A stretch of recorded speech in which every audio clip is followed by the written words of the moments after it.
Hey there, viewers. Welcome back to Radio of All Trades. We are going to try to pick up where somebody else left off on a Stihl MS029. Got some pieces and parts scattered. I don't know what else to call it. Said it was running rough before it got disassembled. Basically, it would idle and you'd turn it on its side and it would, rev up. It would change speeds, everything else like that. And sometimes hard to start, sometimes not. But the erratic idle had me concerned. That's the most common symptom that I've seen when a seal is leaking somewhere. Now, it's been disassembled graciously. All we have to do is put it back together. But if it was running rough and we're suspecting a seal leak, what I usually like to check first, and hey, the saw is already partially disassembled. I don't have to take the exhaust off. I'm looking inside here, looking at the piston inside the cylinder, and I see some carbon on the exhaust port. That's not a big deal. But I'm not really seeing any kind of scoring on the piston or the two rings that it has.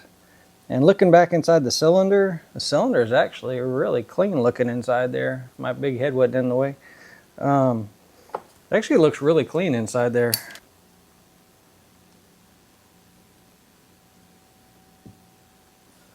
So with any luck, let's see if I can pull this back up. With any luck,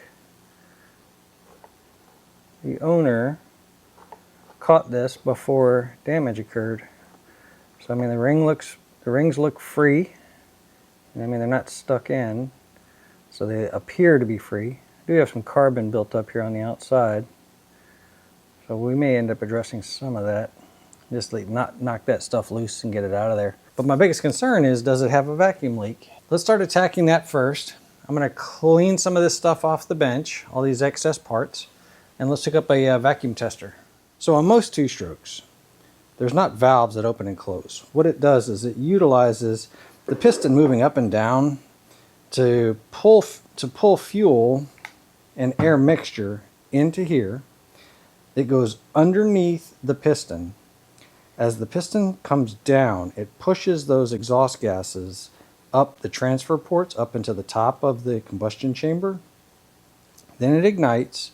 The piston starts on its way back down. And when it comes down, it allows that exhaust gases to push out of the muffler up in the front. So while it's pushing out that exhaust gases in the muffler up front, the new gases have been pushed in, and it's underneath the piston again. The piston again moves down, pushes it up the transfer ports. On its way back up, it compresses that gas, ignites, and starts this motion all back over again. So, because of the way that that's done, the combustion gases are pulled into the bottom of the motor. On a regular car, this would be like where your oil pan is, right? So it's pulled into the bottom of that crankcase. It lubricates the bearings. It lubricates the crankshaft. It lubricates the connecting rod. Anyway, because it's two-stroke, it has oil mixed into it. And as the piston pushes down, that forces those gases up to the top. But anyway, you have burnable gas inside this area of the motor. This is the very bottom of the motor. This is where your cylinder starts. This is that, the bottom cap of the motor. Anyway, this is moving. This is spinning really fast, by the way. This part's stationary. Well, there's a seal here that keeps those intake gases, combustion gases, inside the motor. There's one on each side, and these would be called your crank seals. And then you also have your base gasket, which would be where this connects to there, and that has to be sealed as well. After the carburetor has done its job, there's a 14.7 parts of air to 1 part of gasoline mixture that has made it past here. That's a finite number, right? It's supposed to be. That's ideal combustion ratio. So any air that's introduced beyond that jet right there, any air that's introduced changes that mixture to 15.7 to 1, 16, 17, 18, 19, whatever it is, changes that mixture. And then that's called lean. Too much air, not enough fuel. Lean causes a bunch of problems, causes it to run up, run down, all that other stuff. But anyway, any air that's introduced past that carburetor is a problem. So you want to make sure that this seal is good. You need to make sure that no air is being introduced here, right? Because this is all past that carburetor. Any air that is introduced before it reaches the compression stroke, that compressed gas is now going to be a leaner ratio. So it's critical that we keep air out of that mixture because it does change it. What most people talk about doing is a vacuum and pressure test. What they're talking about doing is seeing, does this seal hold a certain amount of pressure, generally 7 pounds of pressure, or does it also hold a vacuum? I usually test them to 10 inches of mercury on vacuum. Some people go a little bit higher than that, but I feel like that's usually pretty good. And it needs to hold it for roughly 15-30 minutes. You can get a really good idea if something's causing a problem pretty rapidly by just pressurizing it. So the air is getting pushed out of this and spraying some soapy water on here and seeing where the bubbles come up. So if you can imagine, there is a passageway for air to leak out here. There is, by design by the way, there's a passageway for air to leak out of here. Again, by design. There's a passageway for it to leak out of the spark plug hole. There's a passageway for it to leak out of the impulse hole. By the way, this one's already got a plug in it. And then on some of them, there is a decompression valve, and air could leak out of there as well. So you have to block all that off in order to be able to test your actual seals. And I'll show you how I do it.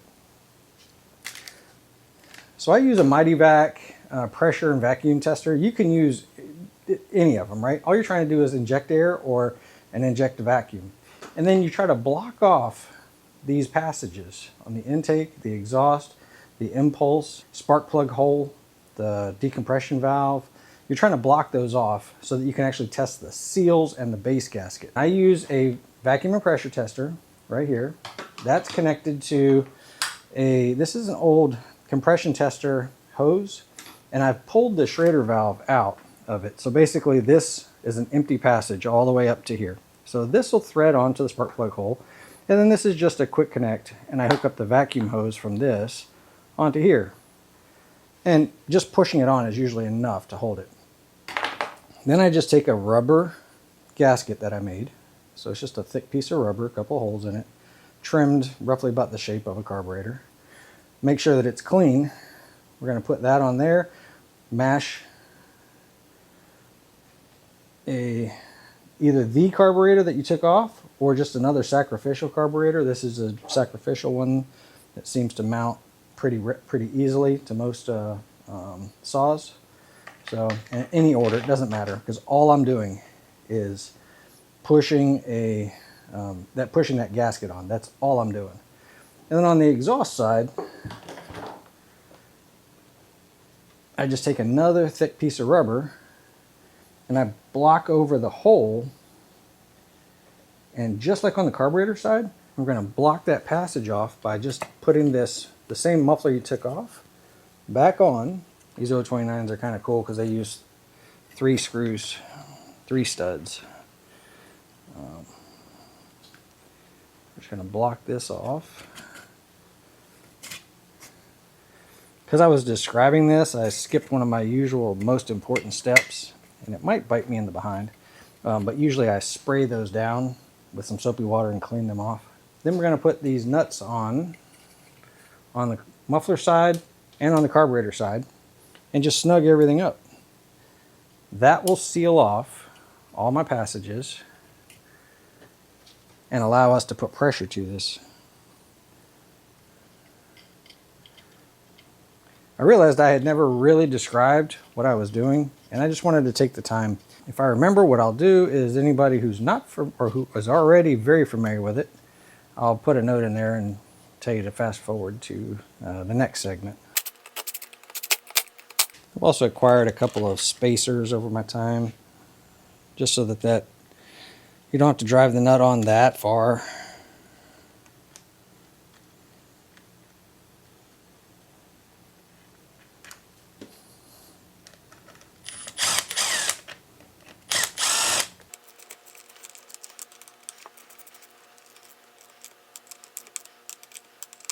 I'm just mashing that rubber gasket against the other seal. Okay, now the spark plug has a hole, but I'm going to be using that part of it.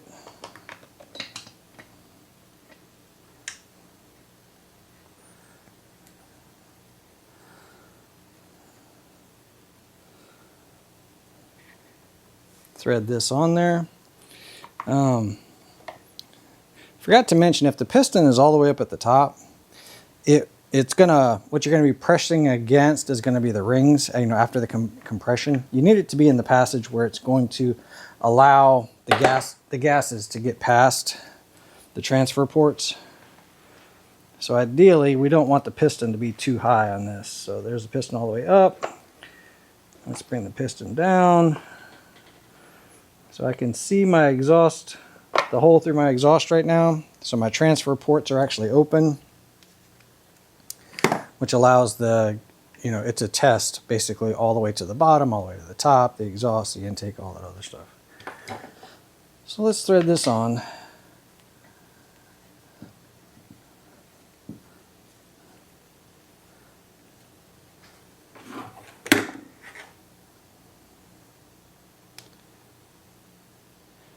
I just mash those two together. And that's generally, with what I have here, that generally holds 6 pounds of pressure with no problem. And don't forget, I put a plug into the impulse hole down here. So there's a impulse line right there. I like to go pressure first, because generally as soon as I see that there's a problem, I can start putting soapy water on it. So let's try to pump it up to 7 pounds.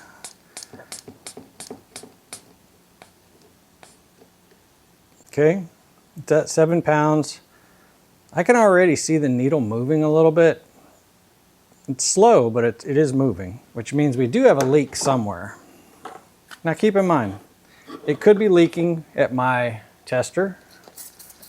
So throw some soapy water on there. I don't see any bubbles coming out. It could be leaking at the gaskets that I just put on. All right, the plug, the gaskets. I don't see any bubbles forming there.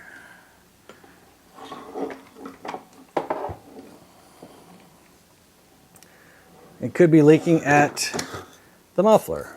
I could have taken the plastic cover off so you guys could have seen it a little bit better, but so I don't see any bubbles forming there.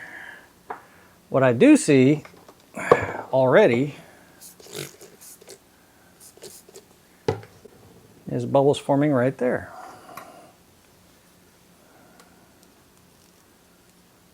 Okay. I've got bubbles forming right up in here, right there on that seal. I'm hoping y'all can see that, because this is actually really cool to find. All right, so it's leaking right here at the top of that seal, between the seal and the cylinder.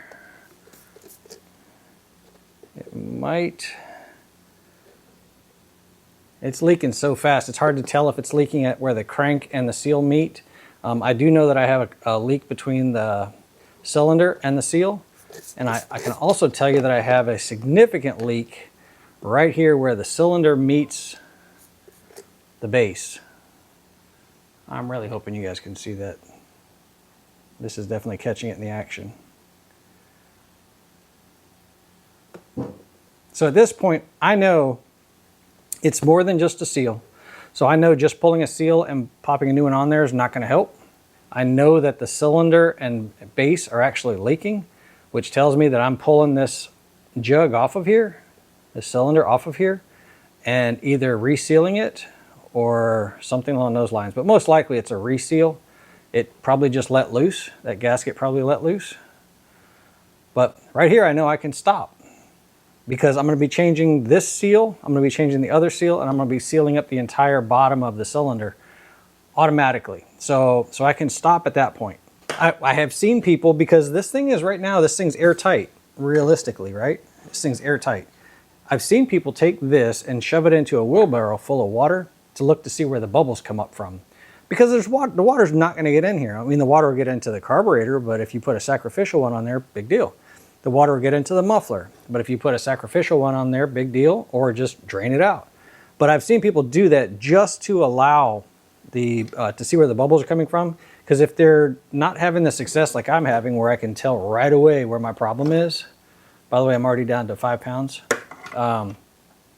You know, if it's a really slow process, you can do that. Right now, keep in mind my gas cap is off, so if I put it in water, the gas tank would fill up with water. Also, my oil pump is missing right now. My oil tank would also allow water in. So if you had all your pieces still on there, no problem. If you couldn't put it on there and you needed to plug it off, you could use a plug just like that.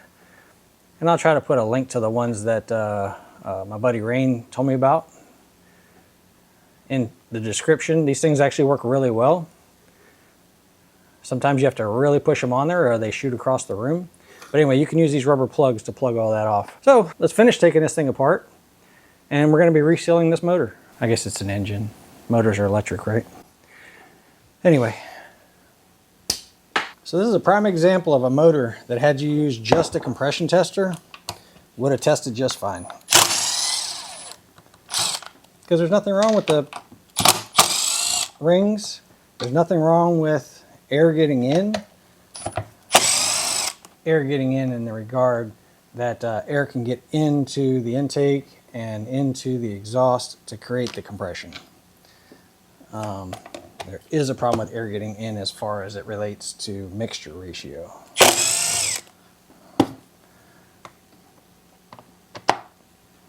But this saw, had it been run long, would have burned up.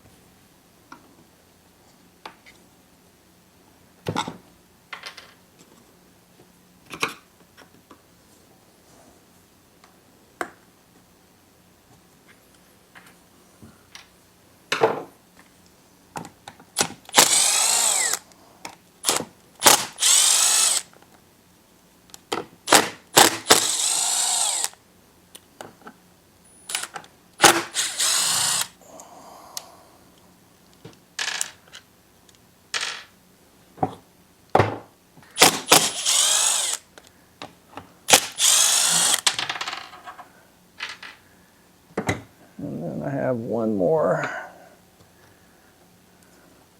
right there.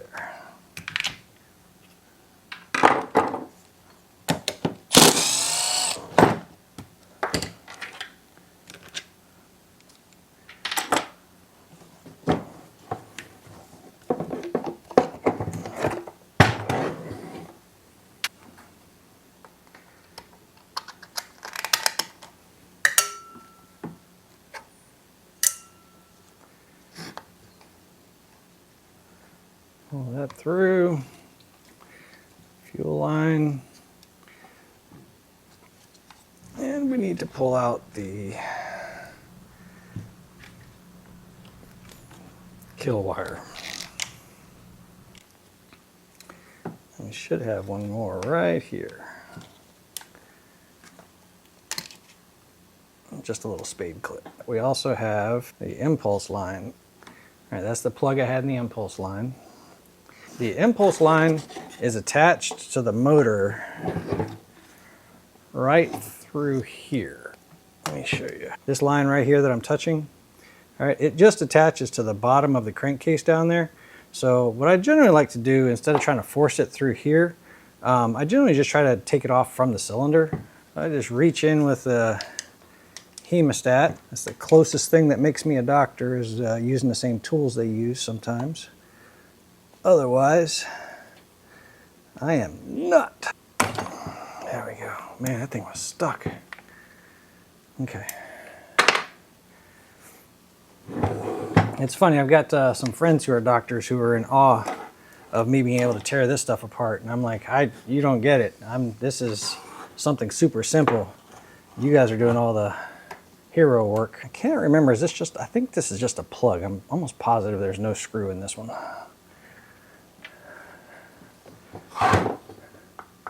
Yeah, there's no screw in that one.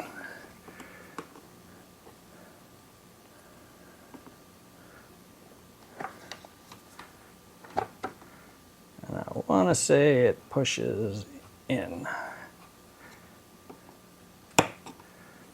That's one problem with working with every manufacturer, brand, whatever out there, is you don't ever become an expert in one. You always have to go, oh yeah, which way was that? I forgot. So, and I am far, far, far, far from being an expert. There. Let's get that little buffer tube. What is what that's called. Get that buffer tube pulled off of there.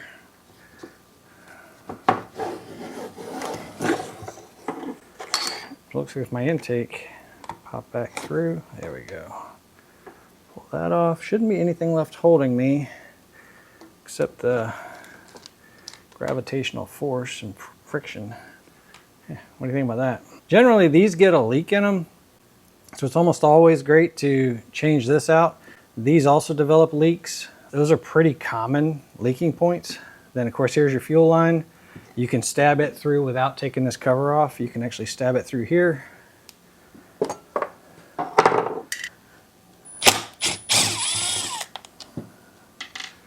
And one screw up here. I don't think, yeah, it doesn't have a third screw. I was trying to remember. This is your winter door, summer door. So you just pull that out. Does it spin down or spin up? Must spin up. All right, so it spins up, goes over here like that. And that allows the engine heat to warm up the carburetor. So this would be winter mode. And then this would be summer mode, which blocks the heat from reaching your intake. A lot of race cars, they'll actually wrap fuel lines, keeping the fuel cold. They want that cold fuel as cold as possible, because hot fuel doesn't quite burn as well as cold fuel. But they'll painstakingly wrap the entire fuel supply all the way up just to keep that fuel cold.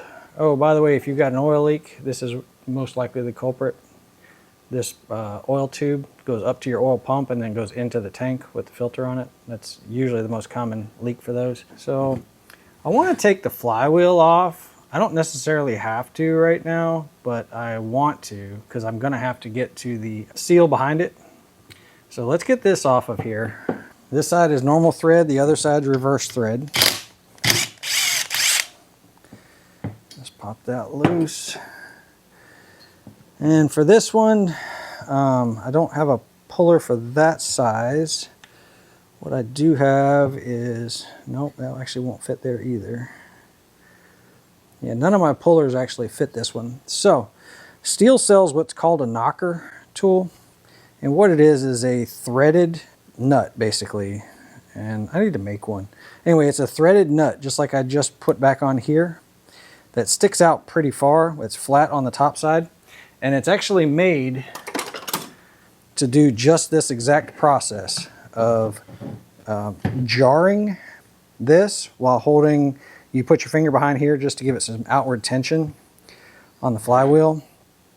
And its purpose is to jar this without mushrooming out the threads. So there we go. And when it makes that different pitch and you feel it with your finger, it's released. Man, this saw is dirty. Okay. Flywheel comes off. And then anytime you pull off a flywheel, always check that keyway. Make sure that that thing's not sheared. You don't have to have it. If you have the tapered crank clean enough and you have this tapered sleeve clean enough, it'll hold. The keyway is literally for timing, but it's too easy to put it on without the correct timing. You'll never get it to start at that point. Shouldn't say never, somebody will get it to start. What you would do at that point, if you are missing the keyway, if it's stripped, try to draw a line on there, get as close as possible.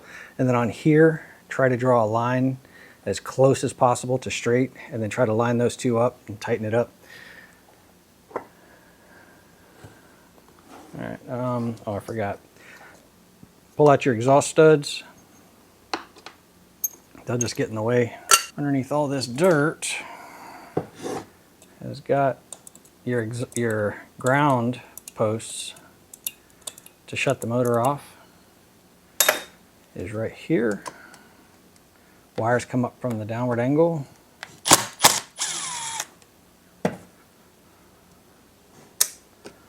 Just like that. And I'm pretty sure we're ready to pull this motor. So there's 4 bolts that hold the bottom of the, well, hold the cylinder towards the bottom of the motor. So the bottom of the motor is actually mashed in between those. These two bolts go through the casing, through the bottom cap of the motor, and then up into the cylinder. Let's pop those loose if we can.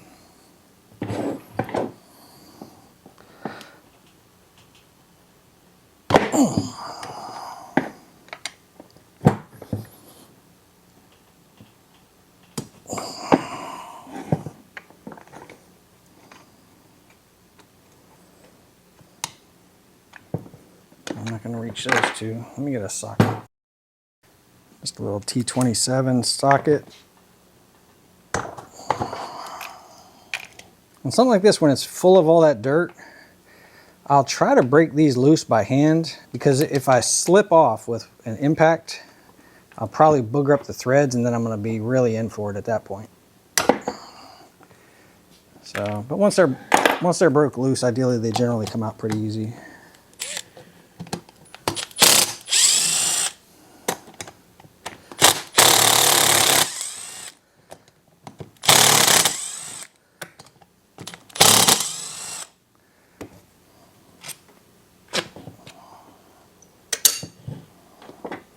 See, will that come out?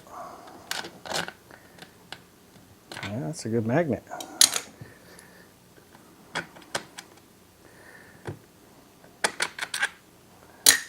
Sometimes they don't come out like that. Then, a lot of times when you're taking this apart, that piston and cylinder is scored, and that's probably the reason you're taking it apart. So when you go to pull this apart, you'll try to hold this down, but it's going to come out anyway. But we're going to give it a try. Since this one's in good shape. There we go. And then this barb right here, that was the impulse hose that we pulled off earlier. The one I reached through with the hemostats, that was that one. This does not have red sealer. This has gray sealer, so it was either 1184 or it was, what was that stuff? There's a gray fuel resistant sealer, but factory should have been red. Red 𝐟𝐸𝐿 is what I believe it was. At this point, we're checking the cylinder. A lot of dirt in there. A lot of dirt. Checking the cylinder for scoring. That thing is just clean as a whistle. As far as scratch marks. As far as dirt, it's not clean as a whistle. And then, of course, checking your rings, making sure that they move freely, and they do. These rings are in really good shape. Looks like it was using red armor. See the red? And then here's my seals. So, and that one is loose. Generally, there's to be a little bit more friction than that. And that one's pretty loose too. I wonder if this thing got hot, because those seals shouldn't be spinning like that.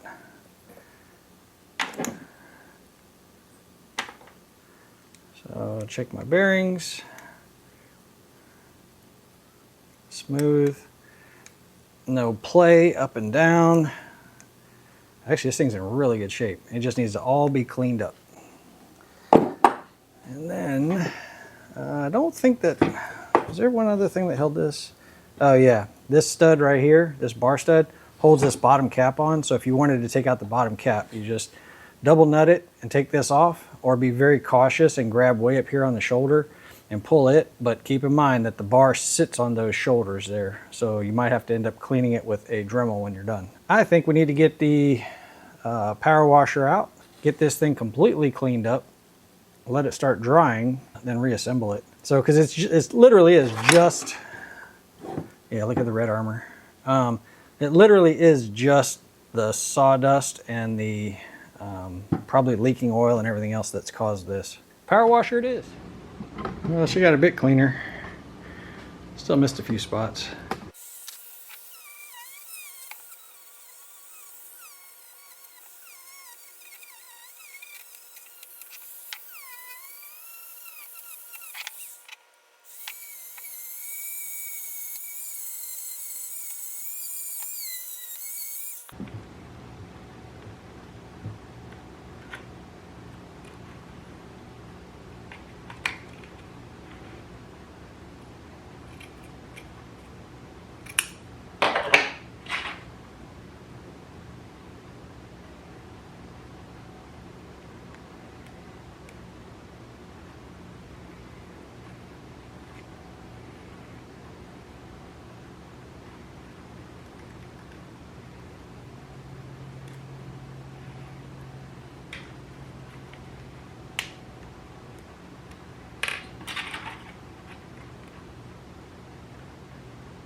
Yeah, that got rid of all the carbon.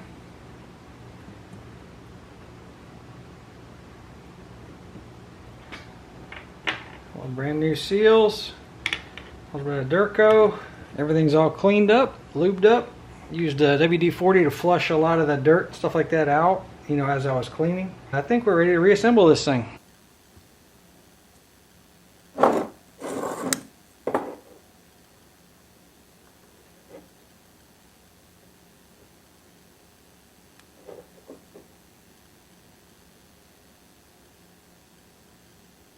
There we go. That's got some tension to it.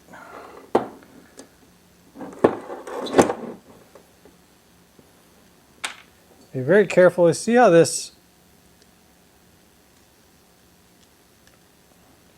lip right here has a sharp edge to it? You can prolapse a seal putting it on. These seals do have a cone to them, so ideally, as long as you're careful, you should be able to get it on there. If not, you can cut a piece of plastic, and I always keep a piece of plastic on hand if I need something like that. It's just a piece of a bottle, and you just wrap it around, put the seal on the outside, and then push it through. These usually don't require that when you have it out in your hands like this, because you can kind of push and pull and spin, and then you can also look at the seal and make sure that you didn't damage it. So just drop that in place.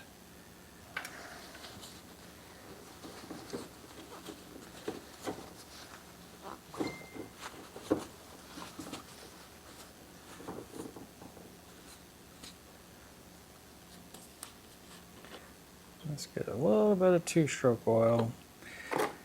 This step here is probably not that necessary. A, because I've already got some WD-40 on here, and B, because these are used and I'm putting them back together, but just to be sure, because I did clean a lot of stuff out. Let's lube that up and lube up the cylinder. Right there on the, see that tapered edge? That tapered edge is right where those springs are going to compress.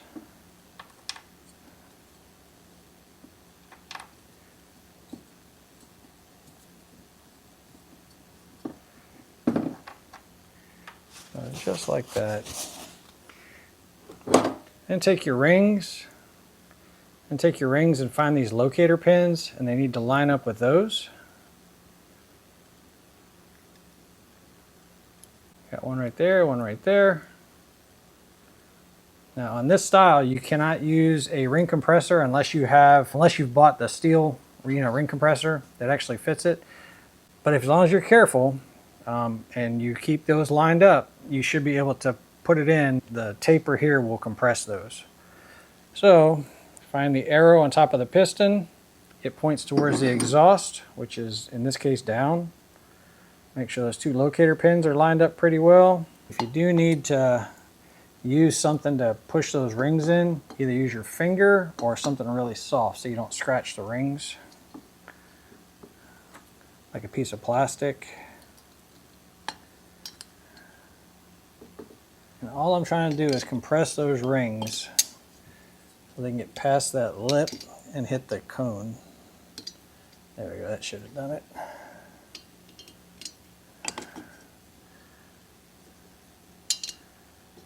A little bit more. There we go. I was just using the softest edge I could find and gently pushing on it. So they sell a ring compressor for that. And you do a lot of these. A lot of the mechanics will actually have that ring compressor. So, and it should slide up and down fairly easy.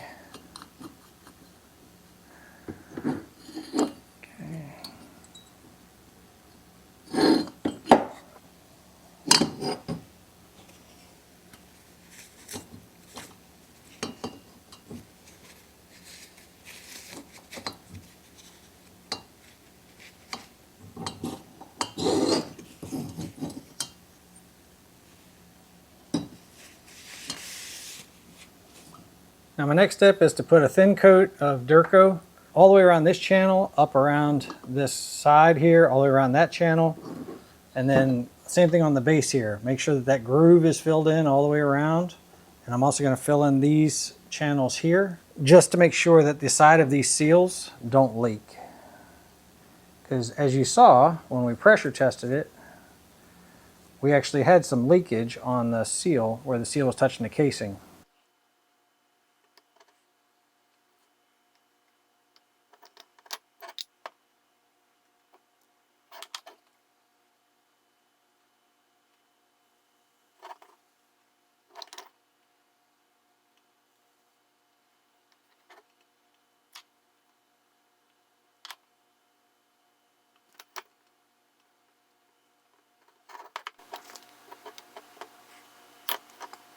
Gonna set that down, make sure the seals drop into that groove, clean off any excess. Now set that where it won't get hurt. Do the same thing on the bottom here.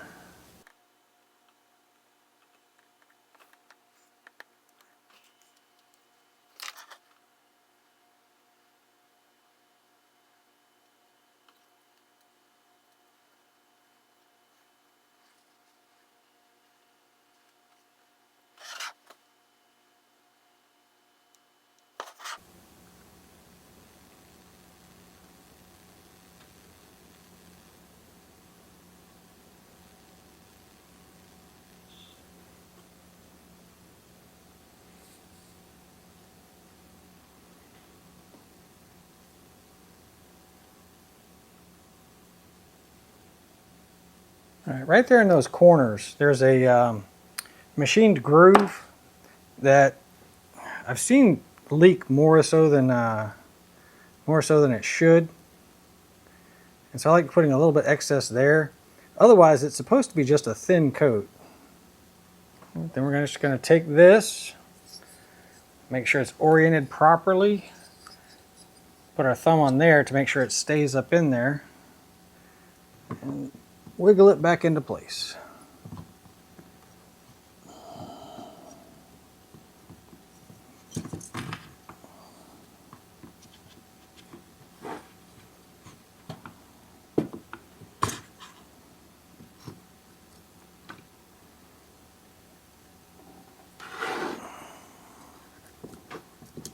And before you tighten it down, look at your seals, make sure that they're not canted out, you know, out or in.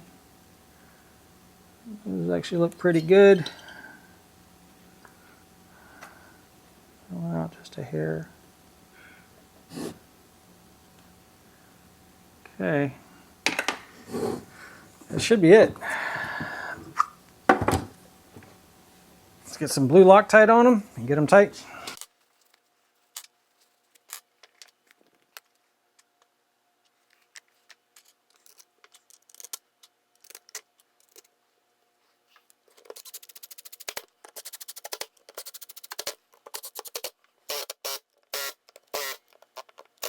Sounds like it was tight enough, but it's not, I promise.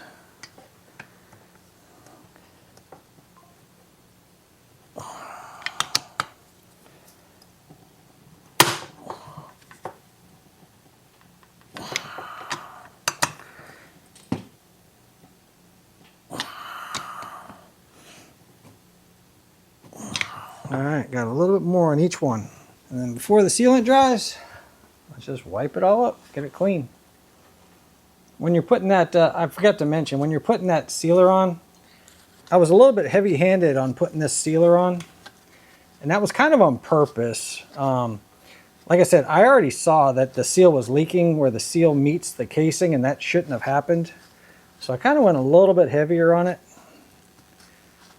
But if you're going to go a little bit heavy like I did, just make sure that when you're putting it on, you're kind of favoring the outside edge, so that when it does squeeze together, that all that excess doesn't go to the inside. Preferably it goes to the outside.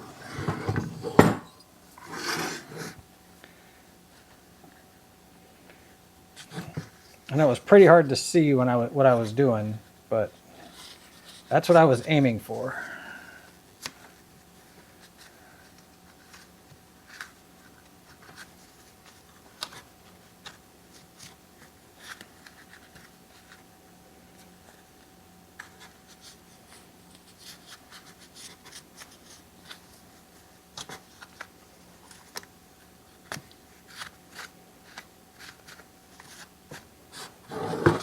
I have some stuff to go take care of, which is ideal because I really want to let this set up.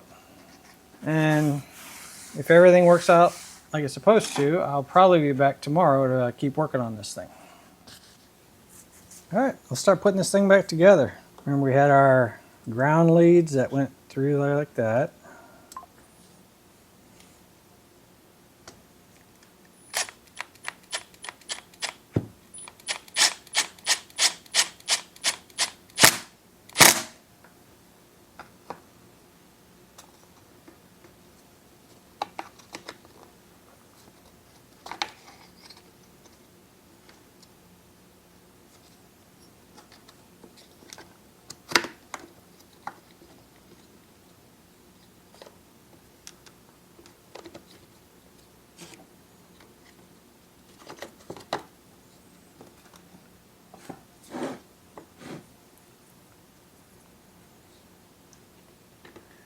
One here, one up here.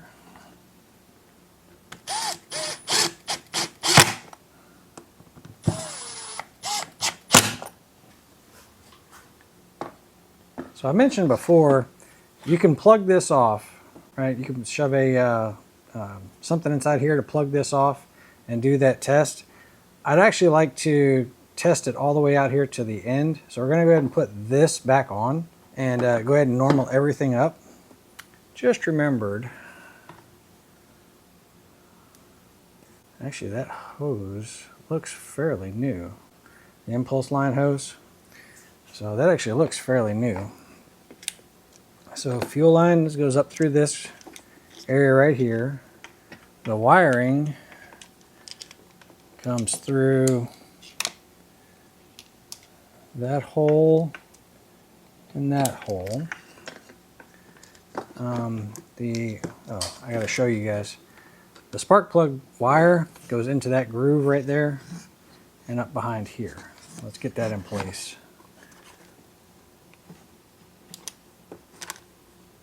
Okay, anchor that in place. Okay, now let's get the wires pulled through here. And while we still have some slack, as soon as this impulse line, this one right here, reaches, as soon as that one there reaches, we want to be able to plug it in right down in there. We have plenty of slack on the wires. It's the impulse line that's actually kind of a snug fit. And we're going to get this grommet for the wires pushed through. Okay, we want the intake boot to get pushed through. I've seen people use fishing line to help pull that through. I've seen people push it through from this, from the outside in and then clamp it on the other side. Honestly, whatever works for you.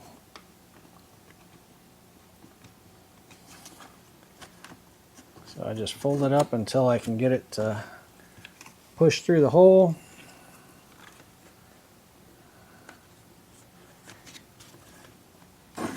Maybe swear at it a few times.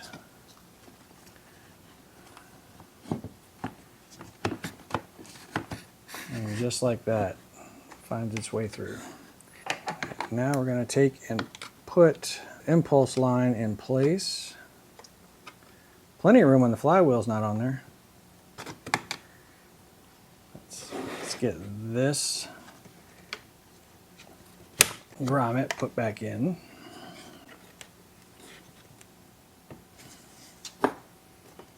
Buffer tube. I call it a grommet.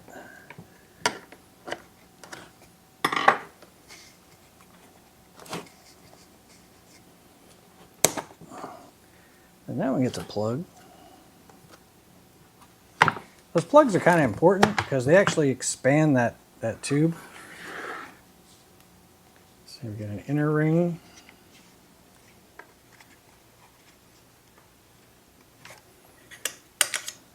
And an outer ring.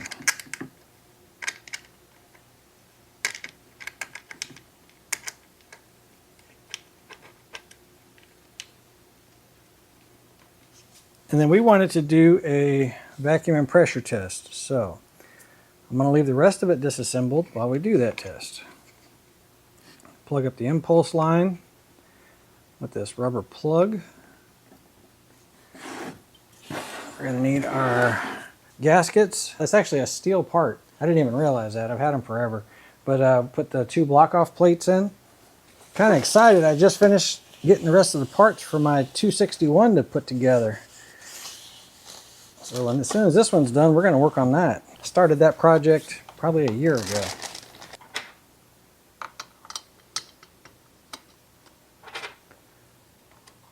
Get the muffler mounts.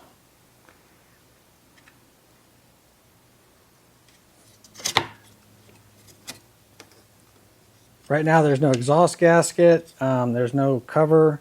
Just using this as a holder for that rubber block-off plate that I just finished putting in there.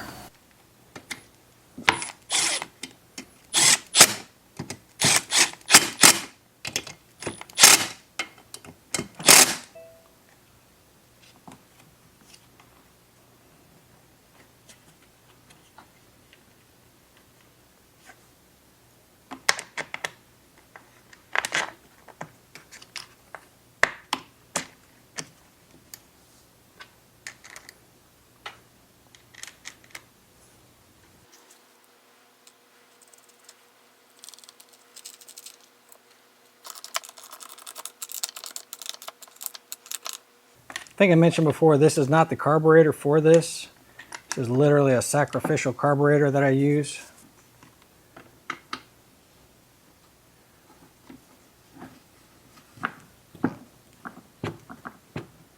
Okay, our exhaust is plugged off. Our intake is plugged off. We have a plug in the impulse line. And then of course the spark plug hole is also plugged off, and there's no decompression valve on this one. So let's see if we can put 7 pounds of pressure and see if it holds.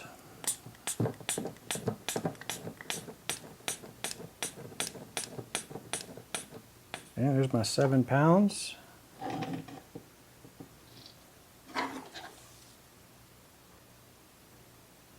She's holding pretty good. All right, I'll bring y'all back in about 15 minutes. So while we're waiting for that, this is the carburetor that came out of there. And I'd like to go ahead and get this thing cleaned up. I pulled out both of the mixture screws, pulled out the needle and, well, this obviously not the seat, but pulled out the needle. And I just want to try to clean this thing up. I think on one of the previous episodes, I switched over from using the ultrasonic cleaner to using this. And this one is actually ultrasonic safe.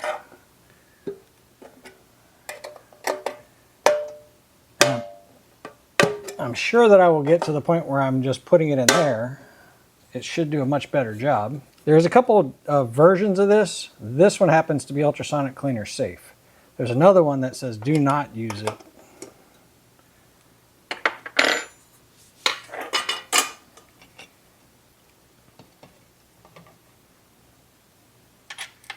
Let's see.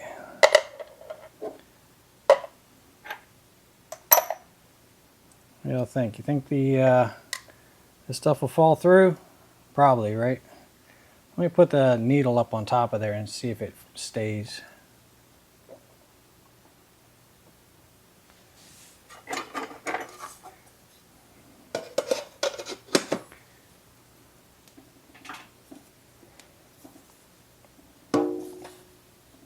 We're going to let that thing soak probably a couple days.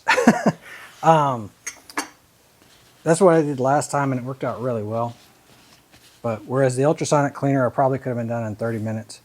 So I'll let that sit for a while and we'll finish rebuilding that later on in the project. All right, y'all, she has been sitting for over 15 minutes and I have not lost anything. So let's switch this over to vacuum. And let's go to 10 inches of mercury.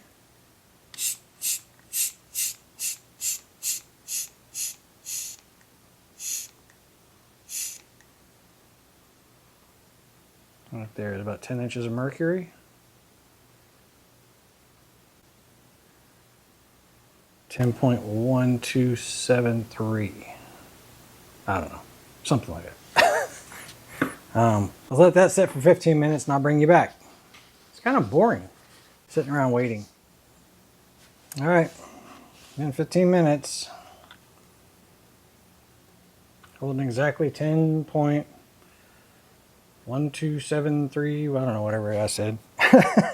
Anyway, yeah. So it passes vacuum and pressure test. Let's get all that disassembled and put back from whence it came.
Okay, so this goes on that right up there. There's an oiler, and I've already changed the O-rings on that.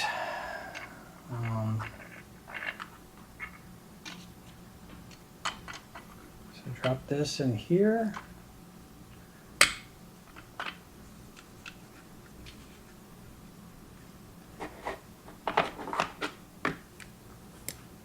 And then this connection here is on the bottom of the oil pump.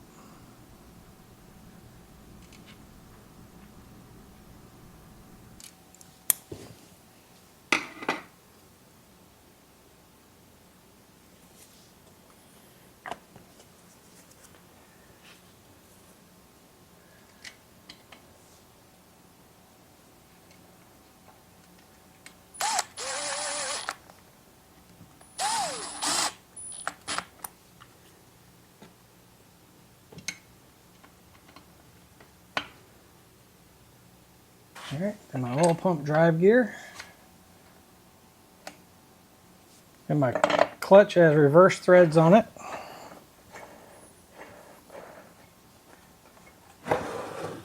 Put my piston stop in.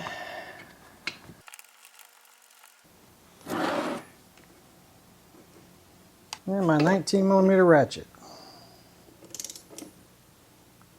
Turn it slow until it hits that piston stop. Grease up our clutch drum bearing.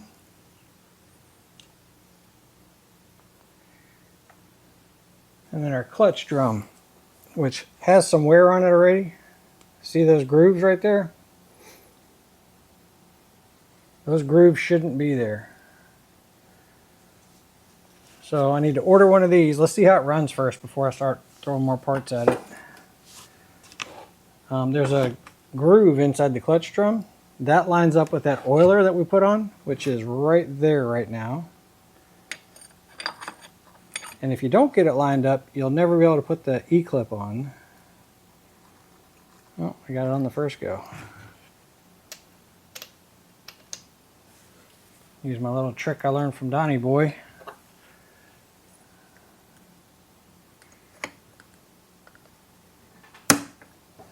That works pretty good. Okay. So Make 100% certain that all of this is as clean as you can get it, because that taper is what's actually sealing this up. The keyway is just for alignment.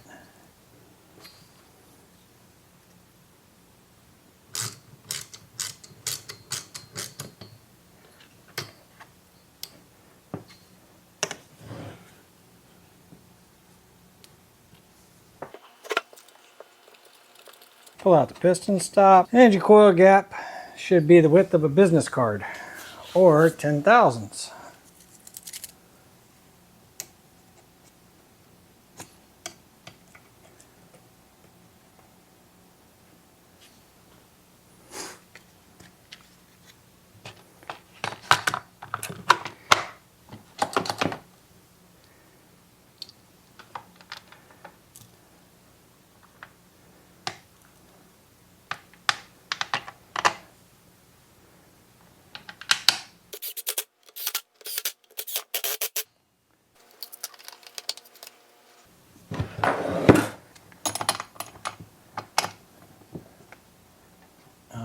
Let's get our kill lead put back in. Whoa, I just realized that my fuel line got pinched down in there.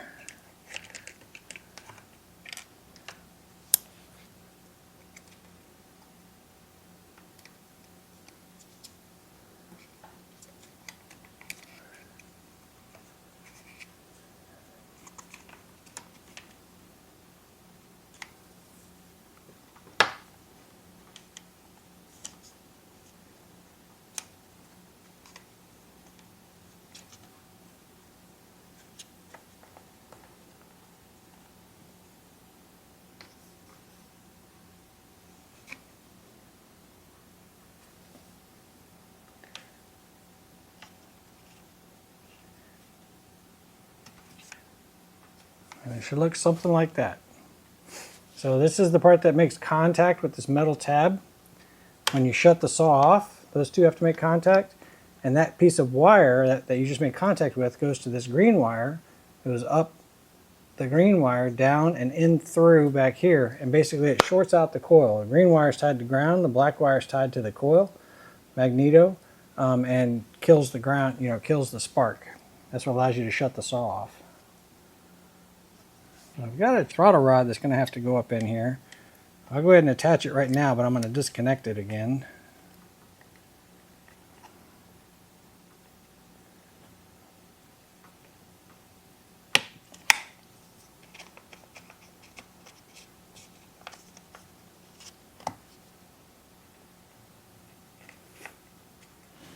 Well, we're just waiting on a carburetor to get clean. I can finish hooking that thing up. I'll put the bar on. Usually I wait till the very end for that.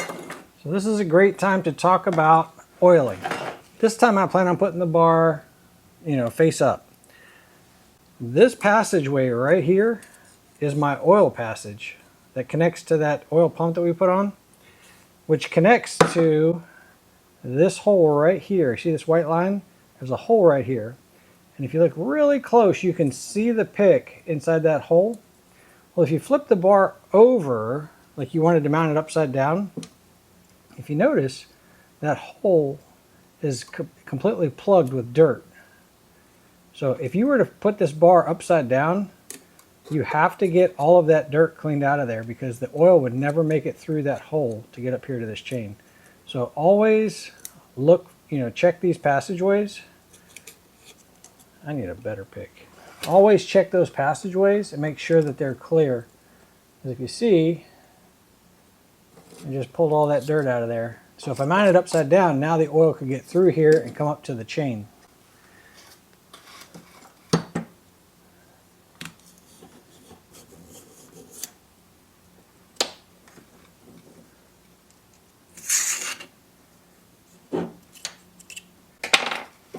And then on some bars, they have a little hole right about here, and those are made for these type of grease guns, or you would just stick it in the hole and squirt the grease, and that would grease up the sprocket. This one doesn't have that style. You can kind of do it in yourself if you wanted to, but it just greases up that bearing up there at the front.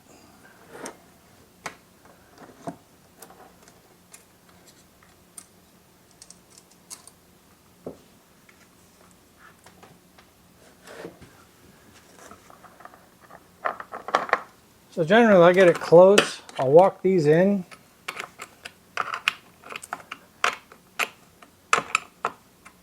Until they're just snug. And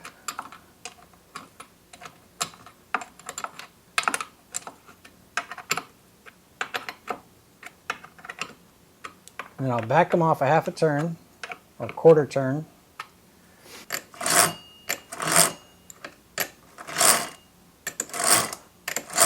I make sure it moves real nice and easy.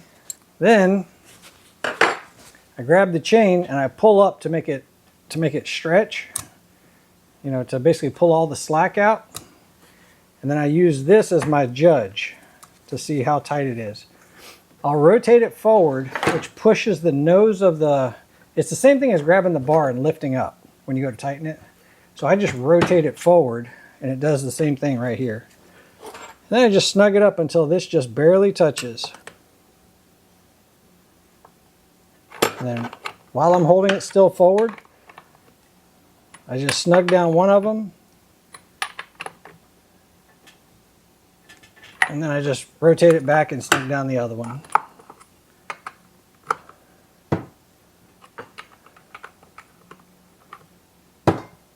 And if it's all good, that chain should roll pretty freely.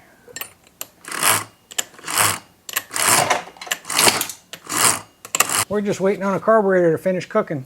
I'll bring y'all back as soon as it's done. All right, y'all, she's been right at about 24 hours. I've already loosened up the lid here.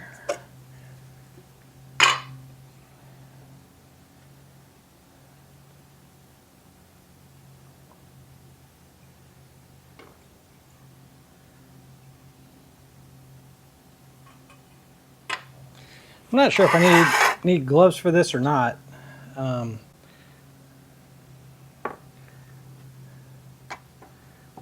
There we go. That's what I was scared of, losing that needle.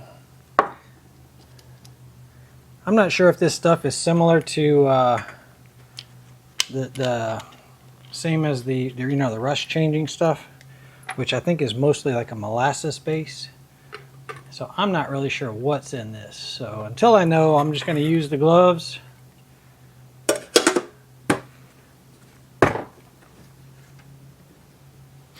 Okay, what I learned last time was rinse all these parts off in water. So let me go do that.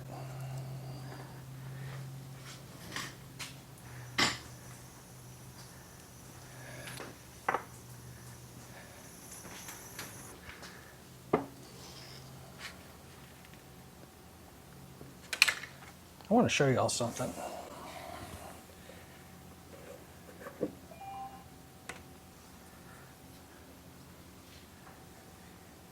Okay, right up inside that passage right there. Let's see, can I turn this light up any brighter? I got tired of not being able to show you guys stuff, and so I picked up a small little microscope. So you see down inside this passage, I just finished cleaning it, right? But you see this, if I could focus it.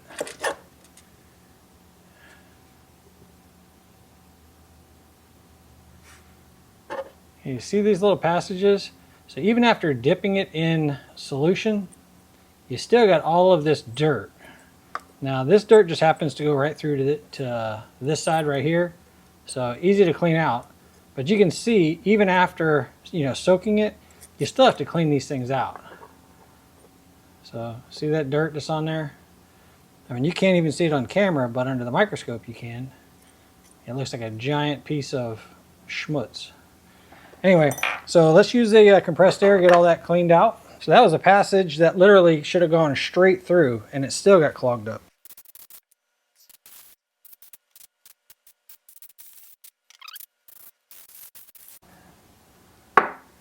And we got ourselves a brand new kit.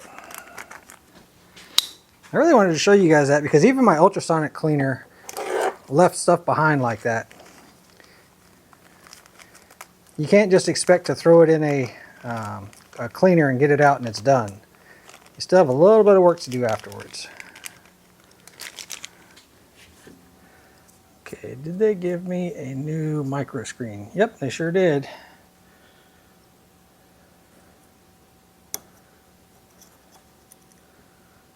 Okay, get rid of the micro screen as well.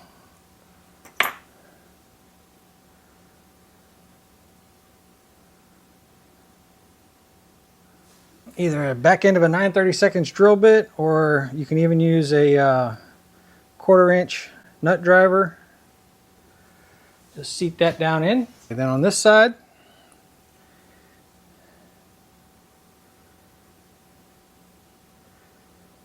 you've got the membrane, and then you have the gasket.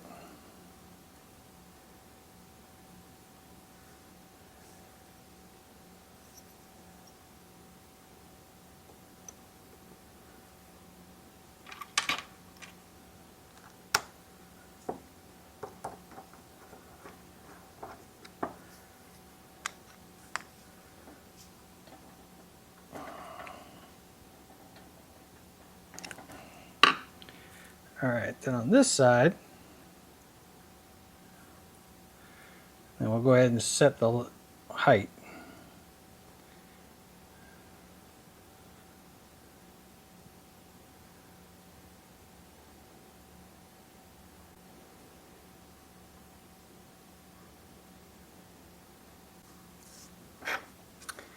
And it just occurred to me I am missing the screw that holds that down. Y'all give me a second to go steal one out of another carburetor. Found a donor that should be identical. I'm not 100% sure what was wrong with this carburetor, but it was sitting in my junk drawer. Probably just needed to be cleaned and I didn't have time, if I had to guess. But something else that's on this that I needed was this top plate right here. So if you notice, this one doesn't have that vent. Well, the 𝐬-29, everything I can find, came with that vent.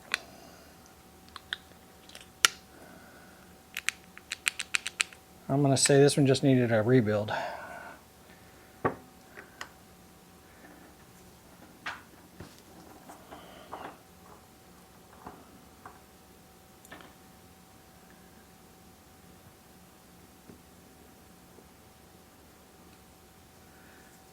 So what we will do is set all this stuff loose in here.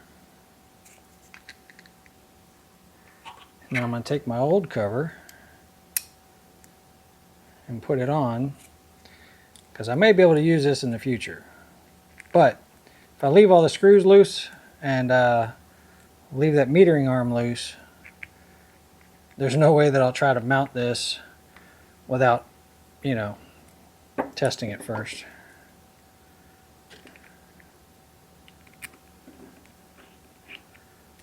Of course, I don't know that I'd ever mount it without testing it first, but anyway, it's very well marked now.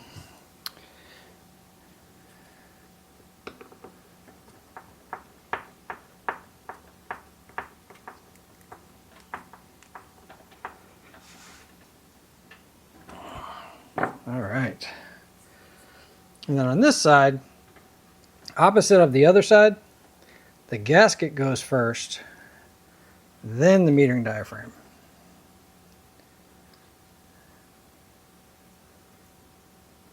Except for I need to adjust this one first. So this is a Walbro HD carb. So you grab your Walbro gauge, and it's the shape of a W. And the HD A, B, and C are all flat. So, and you just put it across the body, and you want it to just barely make, wow, that's crazy, it's already perfect. Anyway, you want it to just barely make contact with the top of that tab. And it's already there. All right.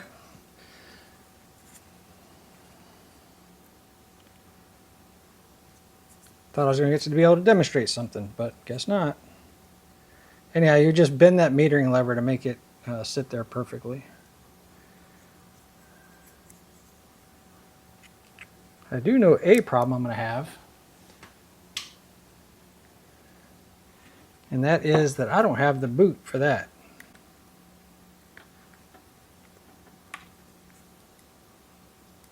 And normally when you buy carburetors, they don't give you one.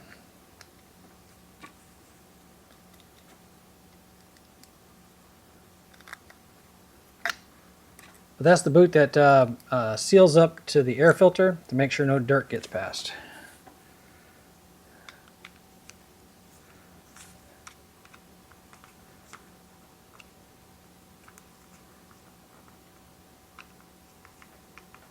Then I have a high and low mixture screw.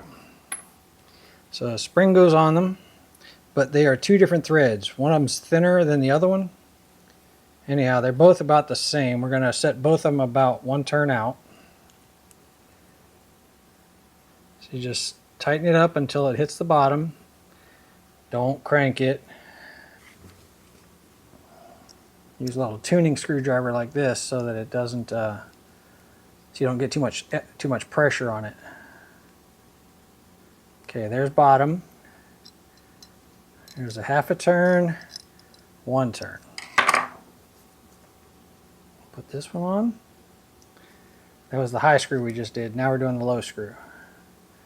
High sets maximum RPMs with a tachometer, and low speed screw adjusts your mixture screw at idle.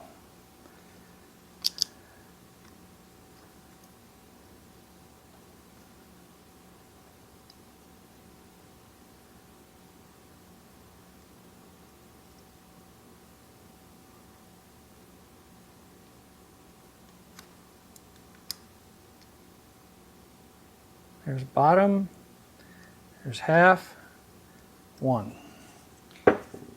All right, let me clean up my mess. Let's get it on the chainsaw.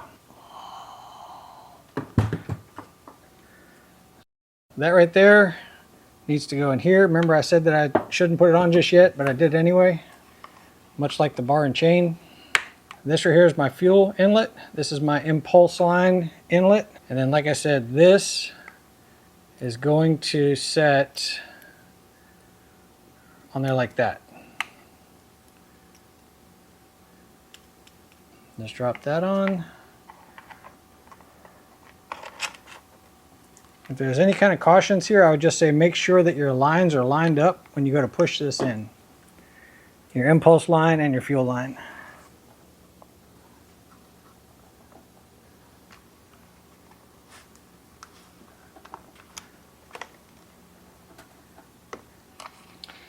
About 1/2 throttle, snap this part in. That arm, same one we did earlier. And then this boot should line right up on those. Okay. So once it pops, 1/2 turn up, that's fast idle, and then pull the trigger and this should pop up on its own. All right, let me dig around and find a boot that I can put those two together, because without that boot, it's just going to leak air or dirt in past here. So let's find one of those. All right, I found something that'll work. No, I'm not that cheap that I can't go buy a little gasket. I'm gonna get a gasket. I just wanted to see if I could make this thing run before I go buy a clutch drum sprocket and a gasket and who knows what else it needs. But there was a little strain relief on an old piece of air fitting hose, and just happened to be the perfect size for this. So actually sits on there pretty nicely. That's about how the other one sits as well, the real one. Let's see. Oh yeah, and it actually tightens up on there pretty good.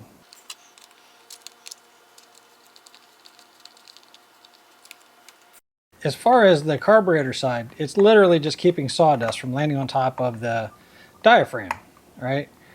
But as far as the air filter goes, that would be an opening for sawdust to get into the air filter on the wrong side. You know, see in there? So it sits up pretty nicely on both sides of that filter. Mashes in there really well. Just lucky. I'll find the right piece, and when I do, I'm probably going to buy a bag of them, because I've needed them in the past, and I usually have something to steal it from, and I literally just looked all over the garage and I couldn't find anything to steal from. Spark plug's tight.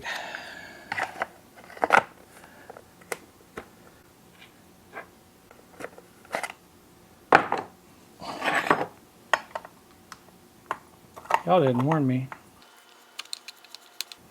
Put this on the blooper reels.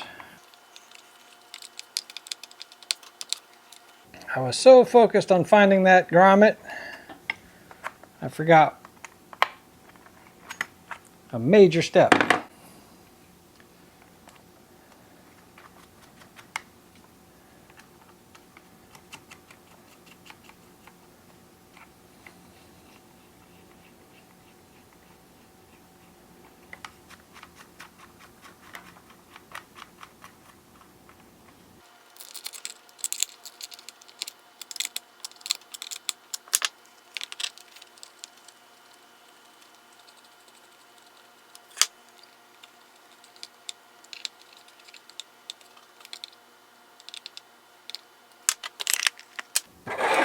I'm glad those two nuts were laying on the table.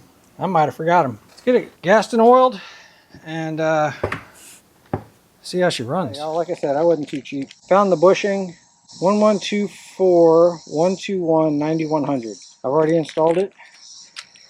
Should have been sitting for a little bit. Let's get it choked up.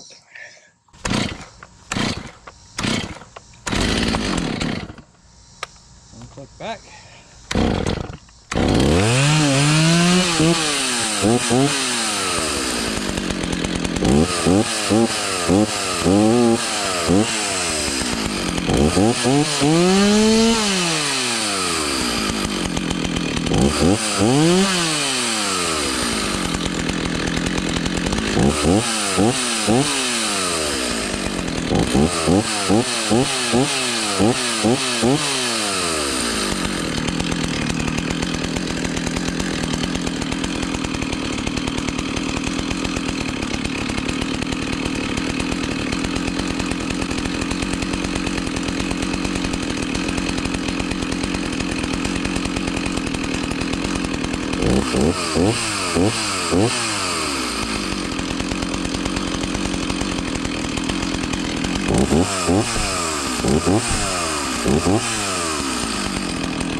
Yeah, that 𝐬𝐻_29, she runs pretty daggone good. Hope you all got something out of the video. Really appreciate you hanging out. I'll catch you on the next one.